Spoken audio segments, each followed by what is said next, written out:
I'm Dr. Esther Okereke, presidential candidate of NRM, National Rescue Movement. Just as the name implies, we're here to rescue, restore, and rebuild Nigeria.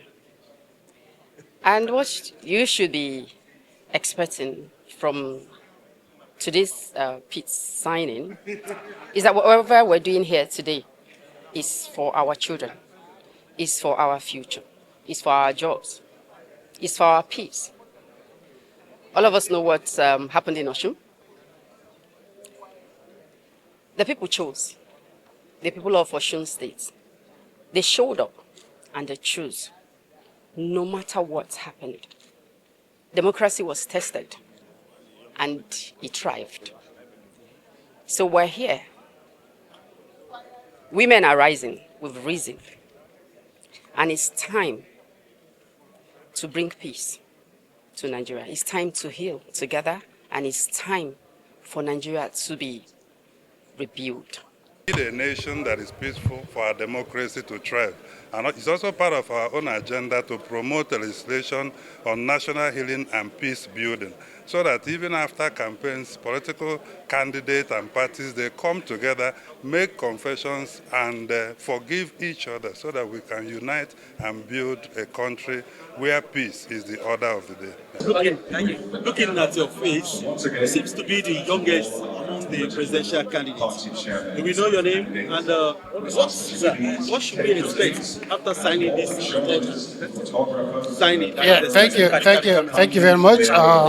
My name is Ambassador Libin Abbas, and I am the presidential candidate of the Action Democratic Party. And we are here today to sign this historic event by the special grace of God, where all the presidential candidates are expected to sign the peace accord. You know, whenever there is an election, if peace is not involved, then maybe the outcome of the election, or even the election, may not be able to go according to plan.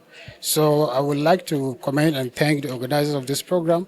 And we expect, by the special grace of God, the 2027 election is going to be one of the most peaceful elections Nigeria have ever had. Even though there are tensions in the land, a lot of people are expecting something different.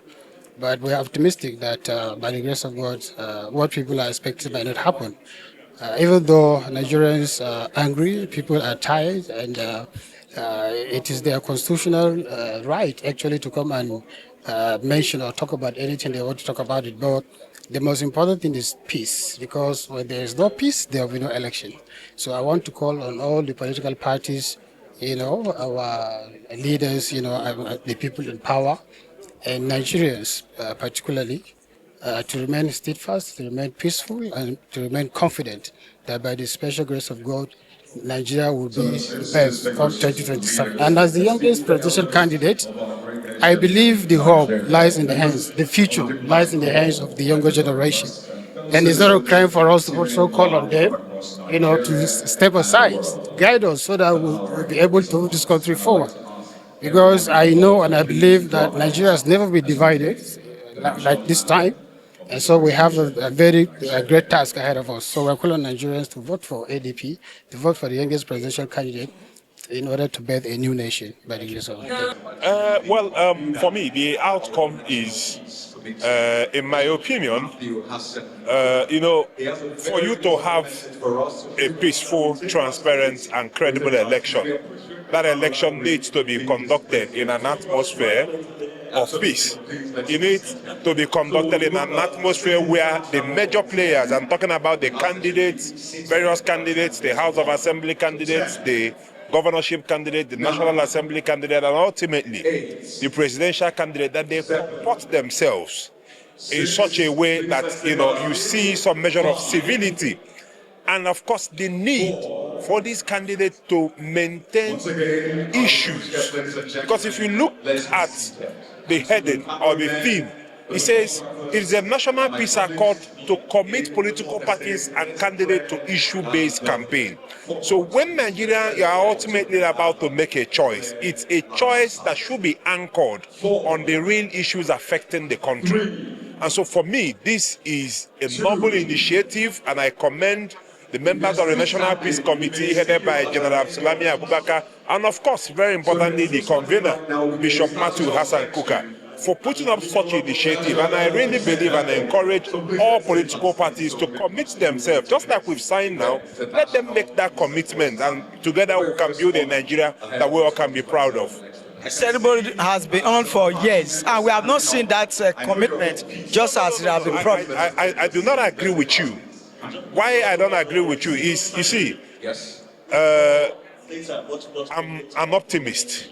And when I say that I'm an optimist, if you go back to the event that precipitated this initiative, it was the 2011 general election, which was won by President Goodluck Jonathan. And you recall the violence that erupted in the wake of that election, and a number of Nigerians, especially core members, critical people who were on election duty, that lost their lives in the wake of that declaration. And if you go from then till now, you will see that, yes, ultimately, you know, there are still some gray areas that need to be addressed. No doubt about that. But for me, we've made considerable progress. And now this is the first signing of a national peace accord. So what you've seen has been the peace accord that has been signed or tailored towards individual election, especially off-cycle election. Now this is the first time we are seeing it on a national stage, a day to the commencement of campaign. And so for me, I think if you ask me, it's better that all of us are optimistic that, you know, it's going to achieve the intended objective. Thank you.